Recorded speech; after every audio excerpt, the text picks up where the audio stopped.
내일은 아니 다음 주는 부활절이고요. 종려주일 오늘부터 시작해서 이번 주간이 고난 주간이 되고요. 예수님이 십자가에 못 박히기 위해서 이번 주에 내일이 월요일 날 예루살렘 입성하시면서 그런 사건들이 벌어지는데 이번 주 금요일 날 오후 3시가 되겠죠. 그 시간 예수님이 십자가에 못 박힌 시간. 그리고 이제 운명하는 시간. 그리고 하룻밤 지냈다가 토요일 날 하루 지내서 안식 후 첫날 주일 날 부활하시는 그 날이 되죠. 종려주를 우리가 시작하면서 오늘 말씀의 제목이 제단불에 피 뿌린 내용이거든요. 왜 제단불과 제사장에게 피를 바를까? 그 이유를 오늘 하나님 앞에 답을 얻기를 축복합니다. 금요일날 예수님 십자가에 못 박히시면서 모든 문제를 해결하시고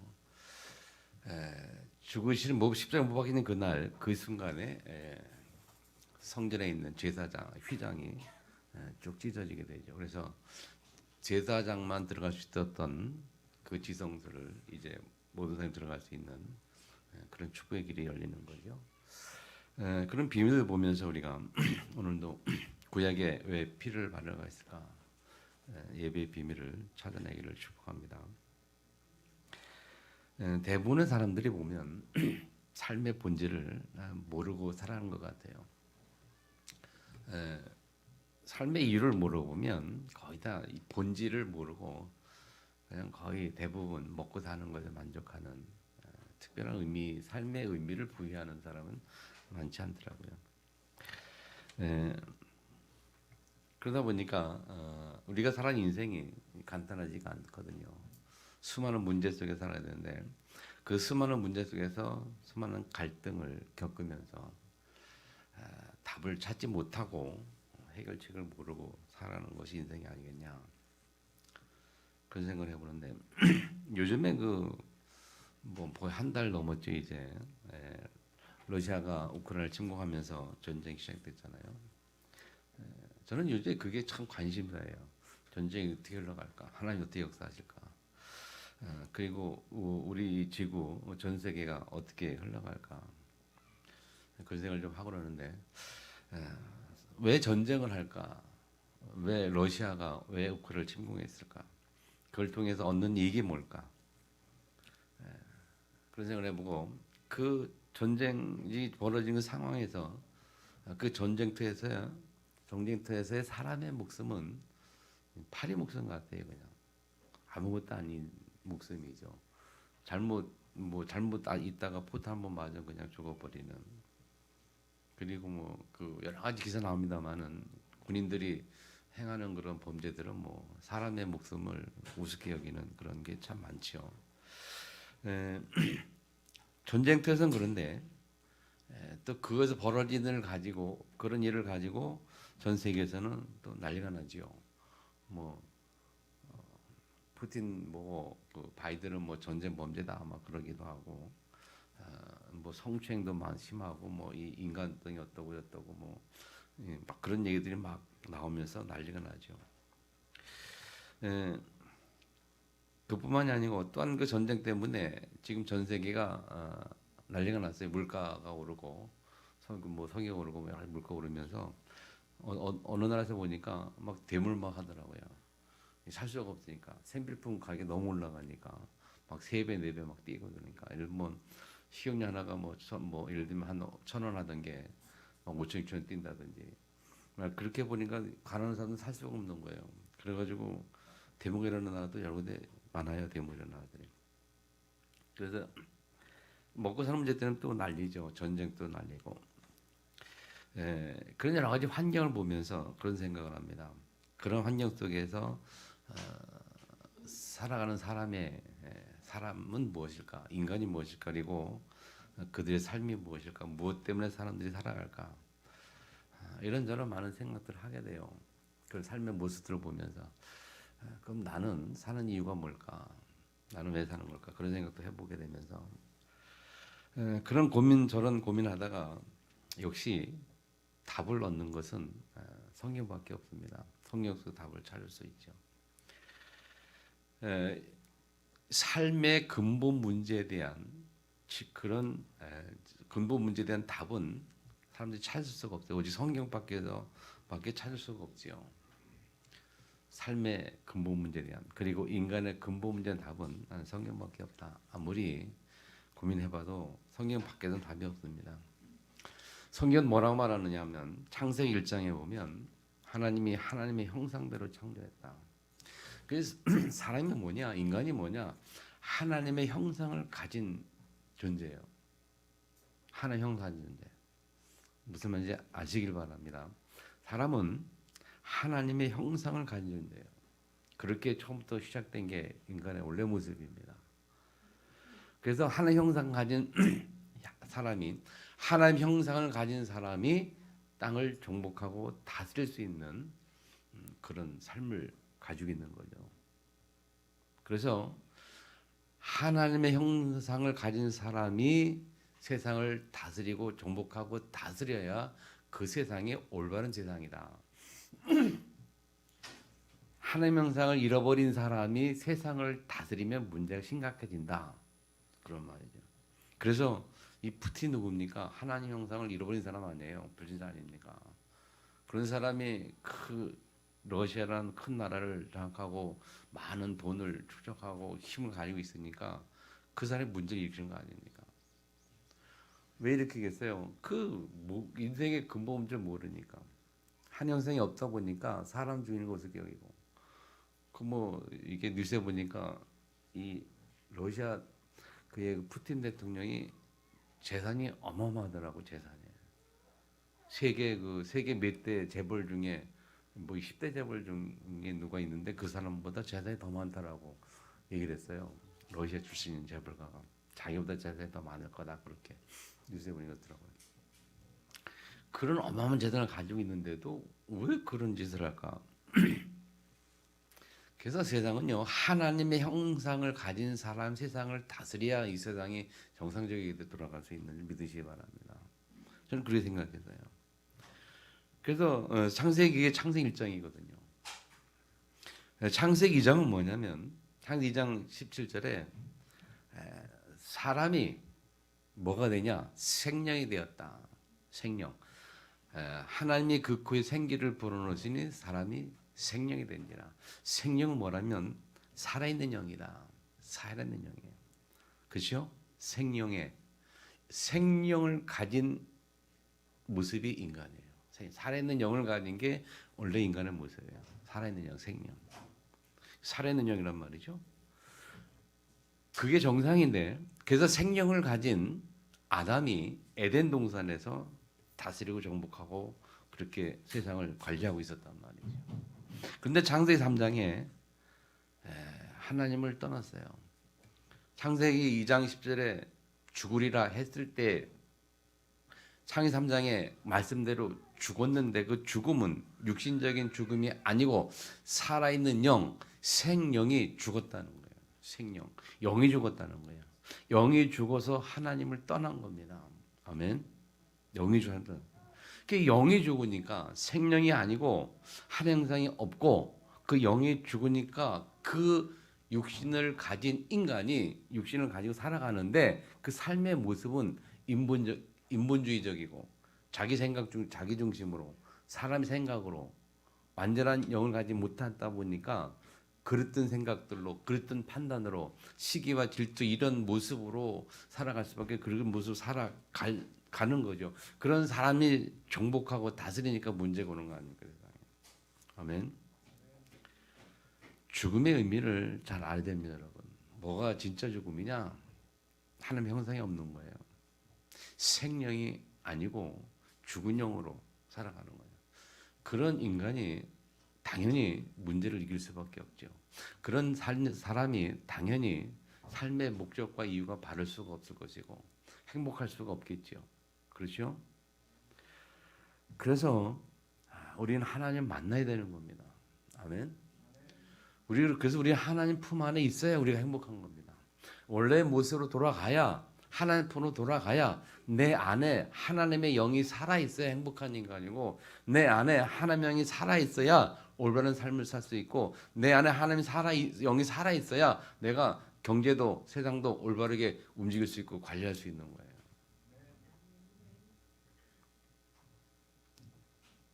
그런데 말이죠. 이 사람이 성도가 하나님 형상을 회복했는데도 불구하고 자꾸 또 돌아가요.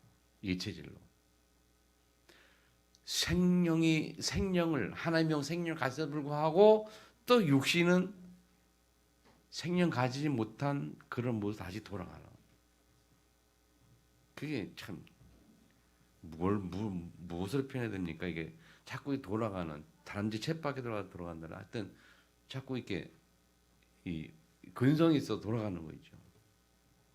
태어날 때부터 언제 가운데 태어나가지고 하나님 떠난 모습을 살다 보니까 그 습성과 속성이 남아 있어서 자꾸 돌아가는 거예요. 그러면 우리가 어떻게 그런 삶 속에서 어떻게 답을 찾아야 되겠습니까?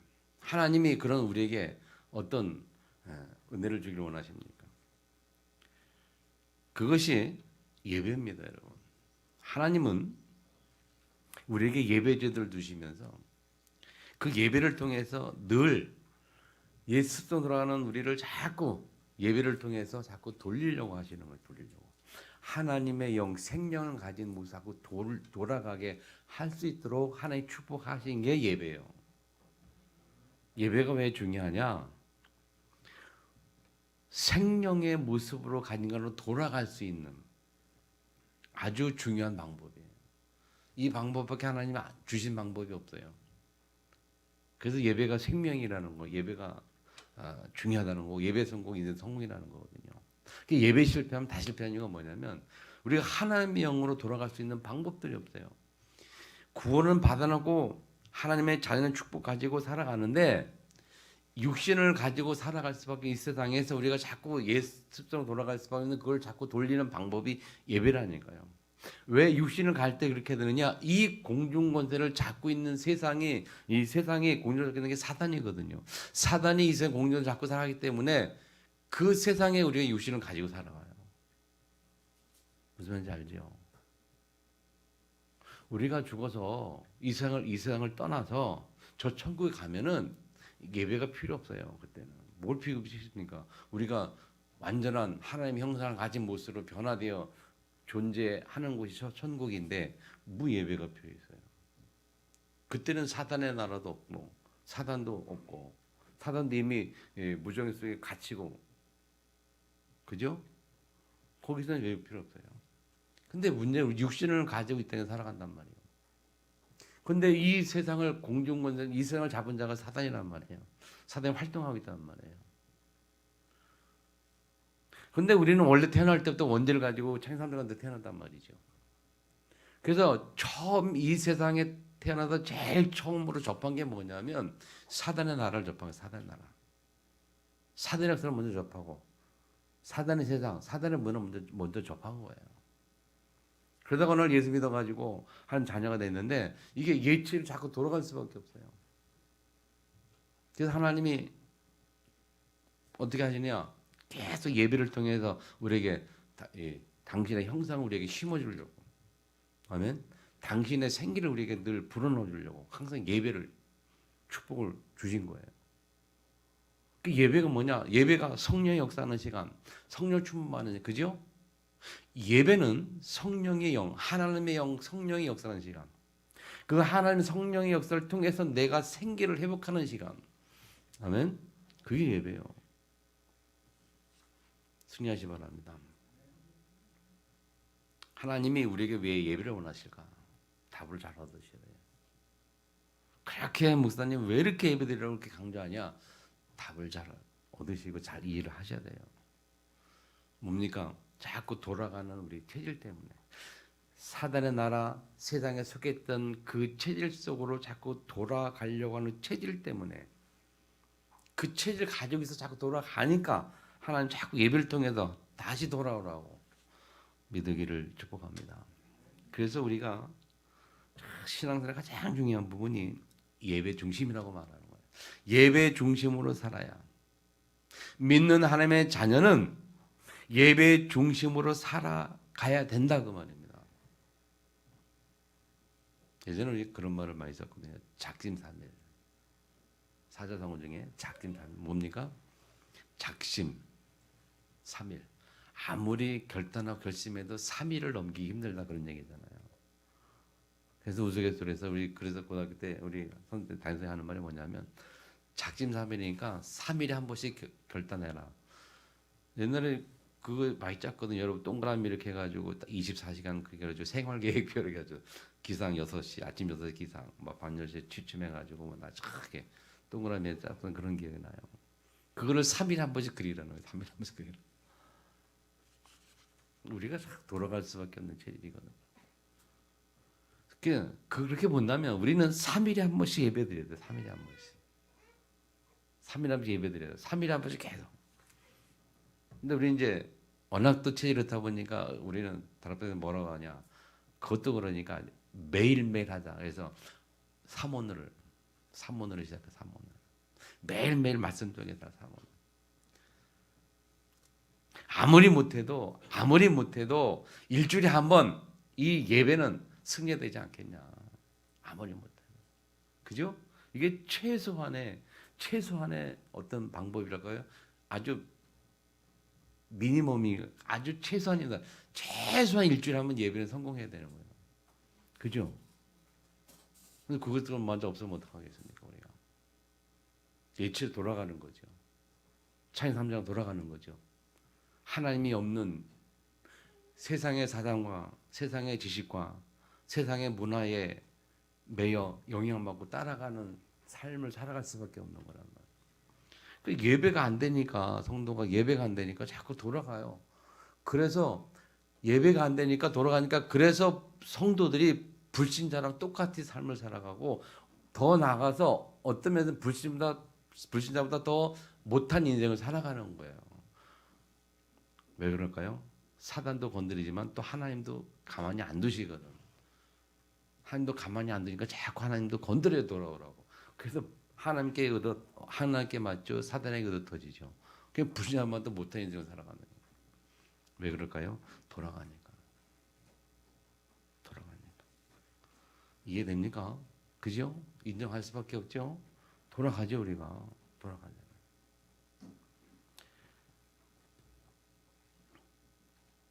그래서 하나님은 예배 중에 살아가라.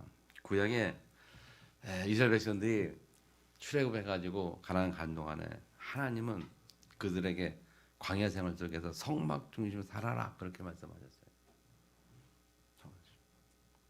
첫 번째죠. 예배 중 살아가라 하시는 것은 이스라엘 백성에게 그런 얘기예요. 구약 광야 시대에 성막 중심으로 살아라. 자, 이스라엘 백성들이 가나안 땅 동안에 그건 이제 가나안을 가는 거 아닙니까? 매일 가다가 쉬고 그러잖아요. 그러면 쉴 때는 잘 수 있는 집을 지어야 되잖아요. 그때 집을 지을 때 이스라엘 백성들은 집을 지을 때 집의 방향이 어디를 향해서 지어야 되느냐? 어디예요? 성막을 향해 집을 지어야 돼요. 성막을 향해. 그렇게 하나님이 하셨어요. 성막을 향해 집을 지도록. 성막을 바라보도록. 그리고 언제나 자기 집에서 볼 수 있는 데가 성막이 되는 거예요. 매일매일의 삶 속에서 성막을 바라보도록. 그게 집을 지었어요. 그 말은 뭐예요? 성막 중심으로 살아라. 그런 말이죠. 그 말은 지금 우리에게 무슨 말입니까? 예배 중심으로 살아라. 다니엘이 구약에 보면 다니엘이 늘 예루살렘을 향하여 매일. 왜 그럴까요? 예배가 뭡니까? 예배는 말씀이 선포되고, 아멘. 하나님 말씀이 선포되고 언약이 회복이 되고 그리고 매일매일 성령의 역사가 있는 그 시간, 생명을 회복하는 시간, 생기를 회복하는 시간. 아멘. 무슨 시간이라고요? 생기를 회복하는 시간. 생명. 영혼이 생기를 회복하는 시간이 예배예요. 여러분 경험했을 겁니다. 예배 드렸을 때에 말씀이 내게 은혜가 될 때인데 내 영이 힘을 얻는 생계 회복되는 경험을 하셨을 겁니다. 근데 말씀이 없으면 왠지 모르게 우리가 그러거든요. 생기. 그게 예배요. 제가 옛날에 원교정신과를 요즘 안 갑니다만 한동안 참 오래 다녔어요. 오랫동안 다락방을 다녔는데 일주일에 한 번씩 가거든요. 수요일 날. 이게 한 가보면 참 늘 안타까운 게 10년 전에 그 사람이 그 10년 후에도 거기 앉아 있는 거야. 10여 년 전에 이 25살, 5살 때 아가씨 때 왔던 그 여자 청년이 35이 넘도록 거기 쉬운 동안 집에 왔다 집에 갔다가 때가 되면 또 오고 또 한참 있다가 또 괜찮았다 또 집에 갔다가 때가 되면 또 오고 막 그러더라고요. 아실 겁니다. 우리 에게도 한번 한 사람 왔었잖아요. 왔다가 지금 안 납니다만. 근데 그걸 거기를 다니면서 제가 참 절실하게 체험한 게 뭐냐면 이 그런 우울증이나 조울증이나 정신 문제 있는 친구들은 정말 매일매일 예배가 돼야 되는구나. 일주일에 한 번 안 가고 매일매일 예배 가는데 일주일에 한 번 가니까 늘 그 자리에 있는 거예요. 안 돌아와요. 매일매일이 안 되니까. 아니 정상적인 우리가요 일주일에 한 번 가지 한 번 그래도 사는데 여러분 정신문제 사람이 일주일에 한 번이 되겠습니까? 우리도 잘 힘든데. 우리도 정신 못 차리고 예배에 힘얻지 못하고 생기가 회복되지 못하는 우리도 힘든데 그들이 가능하겠습니까? 매일매일 가야 되는데 안 되는 거 있죠. 그래서 정말 우리가 이 예배가 매일 드리는 거 정말 예배 빠지지 않고 정말 일주일에 한 번도 예배 승리해야 되고 그리고 가능하면 주중에 사문을 매일 예배 승리하는 거 이게 정말 중요하구나. 아멘. 깨닫길 바랍니다. 그래서 우리 매일 예배가 돼야 돼요. 우리의 인생 전체가 무슨 예배 중심? 예배 중심으로. 성막 중심으로 우리 인생 전체가 예배 중심으로. 자, 그래서 우리 인생 전체를 보니까 인생의 시작을 봤어요. 첫 번째. 자, 인생의 시작이 뭘까 생각해 보니까 인생은 어디서 시작하는가 생각해 보니까 결혼이라고 생각해요. 결혼. 왜? 사람이 태어나기 전이 결혼이에요. 남자 여자 결혼해야 태어나는 거거든요. 인생의 시작이 뭐냐? 결혼을 봤어요. 결혼. 우리 삶의 전창이 예배되는데 그러면 인생 시작이 뭘까? 생각 결혼이다. 우리도 교회가 오래되다 보니까요. 지금 초등학교 때 있던 우리 랩런트들이 지금은 이제 대학생 청년들이 돼가지고 결혼을 해야 되다 했거든요. 그런데 여러분 결혼 중요합니다. 우리 결혼 정년기에 있는 청년들이 대학생들 뭘 결혼을 어떻게 되느냐? 결혼은 언약 가지고 결혼해야 돼. 언약 가지고. 결혼이 그냥 좋아서 만나서 그게 같이 살면서 애 낳고 그게 결혼이 아니에요. 결혼은 언약 가지고 시작해야 됩니다. 그걸 잘하는 단체가 UBF예요. UBF는요. 아예 남자 여자 좋은 감정도 필요 없어요. 그냥 언약만 딱 가지고 단체에서 너 외국 어느 나라에 딱 가라 그러면 같은 나라의 비정한 사람이 같이 만나서 결혼을 가는 거야. 그냥. 거기는 뭐 감정도 필요 없다니까. 그게 UBF 결혼이에요. 우리가요 그렇게 결혼한다. 언약이 있는 결혼이 되는 거예요. 그래서 청년 성부에서 계속 얘기합니다. 청년들 교육하는 게 언약 있는 가정을 세워라. 언약 있는 가정. 언약으로 만나라. 같은 비전, 같은 언약 가진 사람끼리 만나라. 그거. 서로 좋아가지고 용사님 여러분 얘기했잖아요. 그게 청년 옛날에 얘기했는데 용사님이 어떤 여자 청년이 정말 신앙도 괜찮은 청년이었는데 어느 날 결혼한다고 다 남자를 들었는데 불신자를 데리고 온 거예요. 너무 좋다고. 그래서 어떻게 만나냐, 어떻게 반했냐 했더니 공중전화 박스에서 다 전화는 못 쓰고 너무 반해가지고 자기 결혼 상대를 해가지고 이렇게 그렇게 결혼이 시작이 돼. 그래가지고 어떻게 좋텐데 그냥 하라고 그래. 내버렸는데 어느 날 보니까 이혼하고 돌아온. 맨날 여자랑 싸우고 돌아온. 그런 얘기들 여러분 했거든요. 여러분 인생의 시작이 결혼인데 결혼은 언약과 시작해야 돼요. 언약 가진 사람이 언약의 가정을 통해서 하나님의 언약이 성취되는 거예요. 그래서 시작도 언약으로 시작해라. 아멘. 그렇게 결혼해서 이제 태어나는 출생하는 것이 아이들이에요. 우리가 그걸 보고 이제 태영아식이다 그렇게 하면 태영아식. 태교도 언약으로 해라. 그렇죠? 태교. 우리 정지영 랩런트가 결혼해서 언약이를 낳아 이름을 언약이라고 지었는데 이름이 참 이쁜 거예요. 언약이라고. 여러분 이 영화들이 갓난 아이들이 왜 목사님들에게 낯을 안 가리고 잘 가는지 아세요? 저한테 잘 온다 그러죠, 여러분. 애기들이 저한테 잘 오거든요. 그럼 왜 그럴까요, 여러분? 생각해 보세요. 왜 그럴까? 저는 그렇게 생각했어요. 이 아이가 태어나면요, 목사님들 잘 오는 게 뭐냐면 아이의 엄마 뱃속일 때부터 예배를 통해서 뭘 들어요? 목사님 목소리를 듣는 거예요. 예배 드리면서 목사님 듣는 거예요. 태어나서 보니까 그 목소리 또 들리거든. 후회가 가는 거 아니겠습니까, 여러분? 저는 그렇게 생각해요. 교회 성도가 아니고 불신자들의 태양아들이 나한테 오느냐, 잘 오느냐 그런 거 없어요.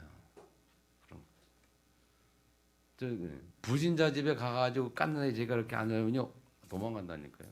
봤다니까 제가. 우리 교회 아이들만 오지요. 없어요. 무슨 말인지 아시기 바랍니다. 태영아 시절에 언약으로 태교가 시작이 돼야 돼요. 그래서 예배가 임산부가 예배드리는 것은 굉장히 중요한 겁니다. 계속 예배 쓰서 은혜 받고 힘을 얻으면요 그 아이가 어떻게 자라겠습니까? 우리가 사회에서 문제 일으키는 그 아이들 이렇게 보면요 가만히 보면 조사해 보면 그렇잖아요. 그 여자가 아이를 가졌을 때에 막 힘들고 막 그럴 때 그런 상황에서 태어난 아이들이 결국 세상에 태어나서 문제를 심각하게 일으키잖아요. 잘 아시는 것처럼. 아멘. 우리 지영이가 지금 뱃속에 지금 임신해가지고 예배드리는 얼마나 축복입니까? 예. 메시지 듣고 있는데. 창세기 3장, 창세기 1장, 2장, 3장 생계형 계속 메시지 그리스도 피 언약 메시지가 얼마나 축복입니까? 여러분. 이 예배가 그렇게 중요하다니까요. 자, 세 번째는 이제 태어나서 이제 태양아지를 지나가지고 이제 유치부, 중고등학생 살아가지요. 살아가는 그 인생에 가장 중요한 것이 언약입니다. 우리의 삶은 언약이 이끌어가는 삶이어야 행복한 삶입니다. 그게 올바른 삶이고 그게 성공하는 삶인 줄 믿으시 바랍니다. 다른 말로 쉽게 말하면 말씀을 따라가는 삶이어야 합니다. 이유는 간단합니다. 왜 그렇게 됩니까? 이 세상엔 참된 인생에 대한 답이 없어요. 여러분 세상에서 인생의 답을 찾을 수 있습니까? 왜 사는가? 행복에 사는 게 이유가 뭘까? 그걸 세상에서 답을 찾을 수 있겠어요? 없어요. 성경에서 찾을 수 있어요. 오직 그리스도 하나님 안에서 예수 그리스도의 생명 이 복음 가지고 그 안에서 답을 찾는 것이 최고의 인생이고 최고의 행복인 줄 믿으시 바랍니다. 세상엔 영원한 것이 없어요. 성경에만 영원한 것이 있어요. 그렇죠? 영원한 것. 영원한 것이 행복한 것이지 세상의 일시적인 것 그거 부질없는 거 아니겠습니까?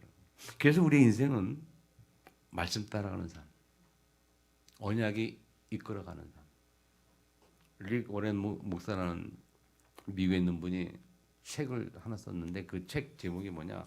목적이 이끄는 삶. 책 제목이 너무 멋있어요. 제가 보기엔. 목적이 이끄는 삶. 우리 삶의 목적이 무엇에 따라서 그 목적이 우리의 삶을 이끌어 간다니까요. 그래서 제가 자주 묻습니까? 왜 삽니까 우리가? 무엇 때문에 삽니까? 어차피 한번 사는 인생인데 왜 사느냐? 우리가 먹고 살기 위해서 태어났습니까? 먹고 살게 태어났고 먹고 살게 살다 보면 좀 짐승마다 다를 바가 뭐가 있어요. 짐승도 먹고 가는 게 전부잖아요. 다른 가치를 모르잖아요. 그 하나님 자녀 우리가 뭔가 다른 가치를 찾아내야 돼요. 영원한 가치. 영원 속에 있는 영원한 가치를 찾아내는 그것이 신앙의 본질인 줄 믿으시기 바랍니다. 아멘. 그래서 이 첫 번째 이게 선막 중심으로 예배 중심으로 하는 것이 나를 치유하는 가장 좋은 방법. 아멘. 자, 두 번째 제단불의 피를 바라라 그렇게 말했어요. 오늘 본문의 15절, 19절에 보면 나오지요. 제단불의 피를 발라라. 피는 뭔지 아시죠? 생명입니다. 생명. 생명이면서 죽음과 생명의 이야기죠. 로마서 3장 23절에 죄의 삭은 사망이라고 말합니다. 모든 사람 죄를 범한 사람 영광에 이르지 못했다라고 말해요. 그 죄의 삭은 사망이고요. 반드시 죄의 삭은 사망인데 죄를 지하는 사망이라는 것을 대가를 지불해야 죄가 문제 해결이 돼요. 그래서 예수님이 십자가에서 피 흘리시고 죽으신 겁니다. 근데 그 십자가에서 피 흘리고 끝난 것이 아니고 제단불에 피를 바르라는 거예요. 제단불에 피를 바르라. 제단불이 뭡니까? 구약의 제단불은요. 누구든지 아무나 누구든지 아무리 죄를 졌든지 누구든지 위급한 사람이 제단불을 딱 잡으면 사는 거예요. 그게 제단불이에요. 제단불 잡으면 살아났어요. 아무리 죄진 사람도 제단불 잡으면 살아납니다. 그렇게 구약의 법으로 그렇게 돼 있어요. 이것은 뭘 말합니까? 우리 신약성경 때문에 구원을 말하는 거죠. 제단불은 그리스도입니다. 그리스도 붙잡으면 구원받습니다. 아멘. 그래서 이 피언약이라는 것은 다른 말로 말하면 피언약은 복음인데 십자가 복음인데 이 교회는 십자가 복음이 늘 있어야 한다는 거예요. 십자가 복음. 피언약. 교회가 이 피언약 십자가 그리스도의 복음이 없으면 교회가 아니에요. 교회에서 선포되는 모든 설교에 항상 십자가 그리스도의 피 그 언약이 선포돼야 되는 겁니다. 요즘 한국교회는요. 이 십자가의 복음이 선포되지 않는 그런 설교도 많습니다. 설교 중에. 이 교회는 피언약이 한 되는 말은 두 번째 제단불이라는 것은 누구든지 잘못 산다는 것인데 그 말은 누구든지 그리스도 앞으로 돌아오면 산다. 그게 제단불이에요. 그러니까 누구든지 교회에 들어오면 살아야 됩니다. 그래서 교회는 살리는 곳입니다. 따라합니다. 교회는 살리는 곳이다. 잘 기억하세요. 교회는 살리는 곳이에요. 교회 안에 들어온 사람 누구나 다 살려내야 합니다. 그게 교회예요. 근데 이게 잘못 생각하면요. 교회 안에 들어온 사람을 죽이는 사람들이 있어요. 그래서 교회 안에 들어와가지고 시험 들어가지고 교회 안 된 사람들이 밖에 가면 많습니다. 교회가 살려내지 못한 거예요. 왜? 복음이 약하니까. 더 나아가서 복음이 없을 수도 있으니까. 사람 살리지 못하는 거예요. 발라라 그 말은요. 세 번째 발라라 그 말은 전해라. 나가서 말하라. 전해라. 전도하라. 그 말이거든요. 쉽게 말하면. 그럼 무엇을 전해야 되겠습니까, 여러분? 제단불에 바르고 전해라 그러면 자, 인간이 지옥 배경 그리고 저주와 재앙에서 사단에서 빠져나오는 그 길을 하나님 만드시지 않았냐? 그게 제단불에 피를 바르는 거예요. 그걸 만드시지 않았냐? 그래서 그 이야기를 말해라 가서 사람들은 모르거든요, 이거를. 그죠? 복음 몰라. 진짜 복음 모르거든요. 진짜 저주에서 빠져나오는 길을 모르고요. 사단을 이기는 길을 몰라요, 그들이. 가서 말해라는 거예요, 우리가. 당신을 구속하고 있는 영적 문제 주고 구속해 있는 그 사단에서 빠져나오는 길이 있다. 이유 없이 당하는 저주와 재앙에서 빠져나오는 길이 있다. 말하라는 거예요. 아멘. 그게 교회예요. 그게 우리의 삶을 치유하는 겁니다. 삶을 치유하는 가장 좋은 방법은요. 충분히 복음을 이해하고 그 복음을 가진 자들이 자기 삶 속에서 복음을 말하는 거예요. 모르는 사람들에게 가서 가르쳐 주는 거예요. 쉽게 말하면 어렵게 생각하지 마시고 그들이 모르니까 가서 가르쳐 주자. 그러면 어떻게 되겠습니까? 먼저 그 사람의 문제를 알아야 되겠죠. 이 사람이 이런 문제 가운데 있구나. 문제를 딱 파악해가지고 그 문제를 빠져나갈 방법을 모르니까 가서 말하죠. 너 이런 문제 있는 것 같은데, 근데 방법이 모르지. 내가 알려줄게. 얘기하는 거야. 받아들이면 그 사람 축복이 안 받으면 하는 거고, 그 사람이 받아들이는 안 받아들이는 그건 하나님의 주권 가운데 있는 거고, 맞죠? 하나님 주권 가운데 있는 거고, 그 사람이 구원받다 안 받은 건 하나님 주권 가운데 있는 거고, 우리는 말을 해야 할 의무가 있다. 아멘. 그 말 안 하면 나쁜 사람이죠. 왜 나쁩니까? 아니 사는 길 있는데 그 사는 길 안 가르쳐주면 나쁜 놈 아니겠습니까, 여러분? 내가 사랑하는 친한 친구가 친한 사람이 사는 길이 있는데 그걸 말 안 해주면 얼마나 나쁜 사람이에요. 아멘. 세 번째는요, 제사장의 몸에 피를 발하라 했습니다. 그 보니까 성경 보면요, 23, 24절에 나와 있죠. 오른쪽 귓불이, 귀하고 엄지손가락하고 엄지발가락인데 다 오른쪽이 오른쪽. 사람들은 대부분 다 오른손잡이입니다. 거의 다. 오른쪽이라는 의미가 있고요. 그리고 귓불이라서 귓불이. 귓불이 뭡니까? 귀는 듣는 거잖아요. 이 제사장의 몸에 피를 발하라 할 때 그 몸 세 군데인데, 제사장은 누굴 말하죠? 오늘날 주의 종들 말하죠. 주의 종들은 복음 중심이 된다 그 말인데, 자, 첫 번째, 이 주의 종들이, 교육자들이 복음을 제대로 들어야 한다. 귀는 뭡니까? 듣는 겁니다.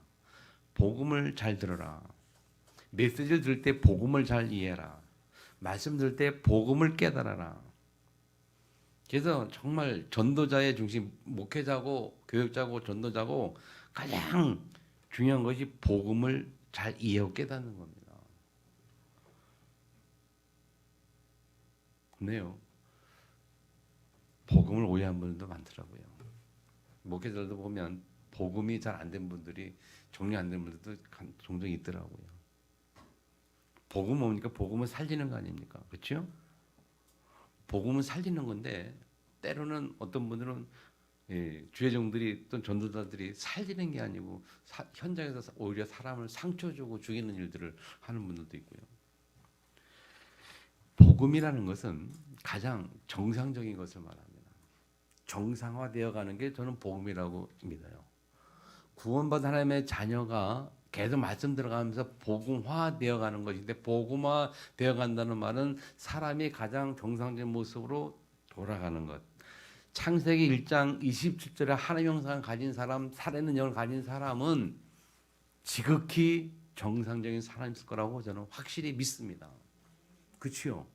하나님이 창조하시고 하나님의 형상을 가진 그 인간이 사람을 질투하고 미워하고 분리시키고 그런 일을 했겠습니까? 안 했죠. 정상적인 인간이에요. 합리적인 판단, 합리적인 생각. 복음을 알아갈수록 사람이 합리적이고 정상적이고 이성적이어야 되는데, 복음을 가졌다고 말하는 사람이, 복음을 깼다고 말하는 사람이 딱 살아가는 모습 딱 볼 때에 비합리적이고 비합리 생각하고 비합리적인 행동하는 거 보면 안타깝더라고요. 근데 의외로 그런 사람들이 꽤 많이 있어요.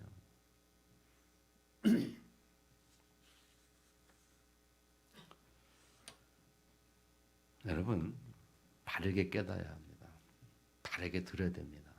우리 귀는 듣는 거거든요. 복음을 바르게 들어야 돼요. 우리 집사람이 가끔 저한테 그러는데,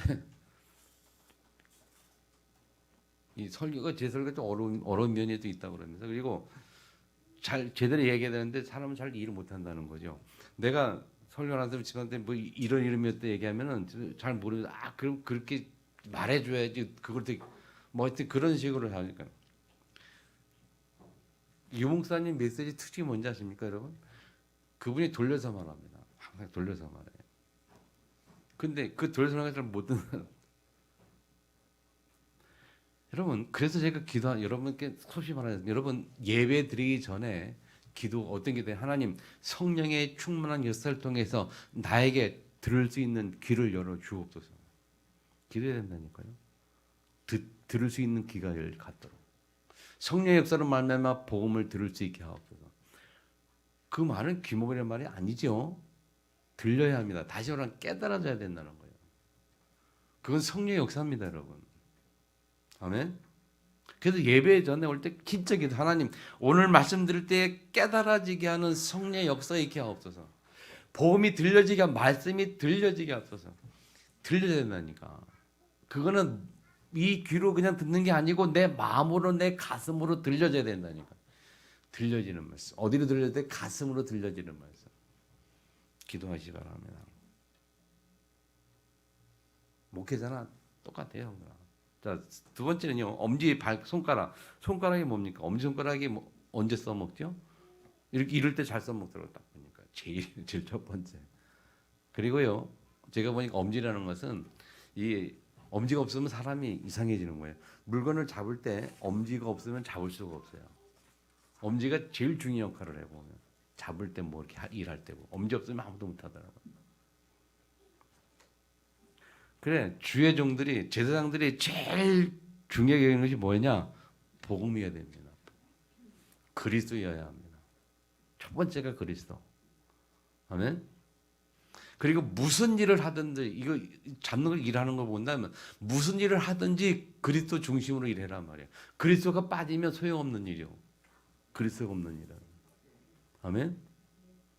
이게 저와 여러분이 잡아야 될 언약이라니까요. 세 번째, 엄지발가락에서 엄지발가락. 발가락은 뭡니까? 발가락이 없으면 서 있게 되는 거예요. 발가락이 없으면 걷는 것이 힘들어요. 엄지발가락이 중심 잡는데 제일이거든요. 엄지 없으면 중심도 못 잡고 걷기도 힘들어요. 뛰는 거는 더군다나 못 뛰고. 한번 경험 해보세요. 엄지발가락 한번 잘라내고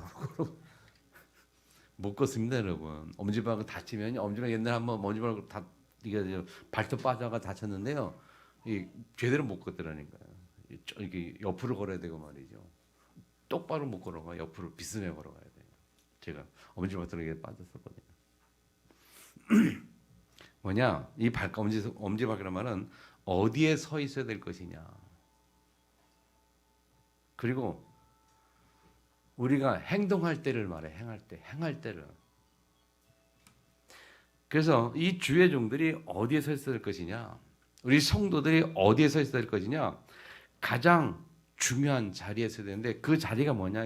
언약의 자리라. 언약의 자리, 복음의 자리, 언약의 자리에 서 있어야 되고 말씀의 자리에 서 있어야 됩니다. 복음 앞에 서 있어야 돼요. 그리고 갈 때도 행할 때도 복음을 가지고 복음을 위하여 복음 때문에 행하는 삶이 된다니까요. 복음이 없는 삶, 엄지발가락이 없는 삶, 행동, 다시 말하면 복음이 없는 행동, 복음 없는 삶은요 의미가 없어요. 뒤뚱뒤뚱 기우뚱기뚱 쓰러져 넘어지고 그럴 수밖에 없어요.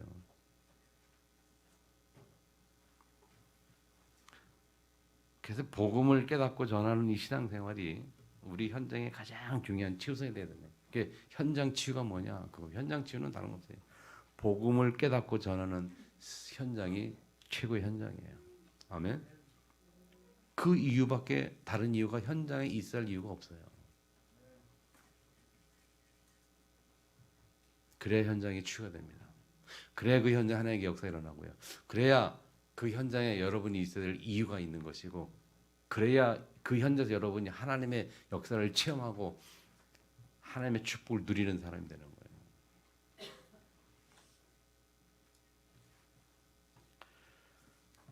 우리가 살아가는 동안에 이런저런 많은 힘들이 있을 수 있습니다. 그런데 걱정하지 마시고 언약 딱 붙잡으시기를 축복합니다. 그리고 예배 중심, 딱 성막 중심, 예배 중심 되기를 바라고요. 이유는 피언약 그리스도이니까. 우리가 그리스도이어야 하니까. 그리고 그리스도 중 살아야 되니까. 그리고 주의 종들이나 성들이 모든 전도자들이 복음 중심으로 딱 그때에 흑암이 결박될 겁니다. 아멘. 자, 결론 예배 속에 모든 게 다 있어요. 오늘 깨달은 뭡니까? 언약 중심, 그리스도 중심, 복음 중심으로 승리하는 축복이 시작되기를 주님으로 축원합니다. 주신 말씀도 동성같이 한번 기도하겠습니다. 살아계신 아버지 하나님 오늘 우리에게 내주신 것을 감사합니다. 주의 손을 충만히 도와주시옵소서. 저는 그리스도시여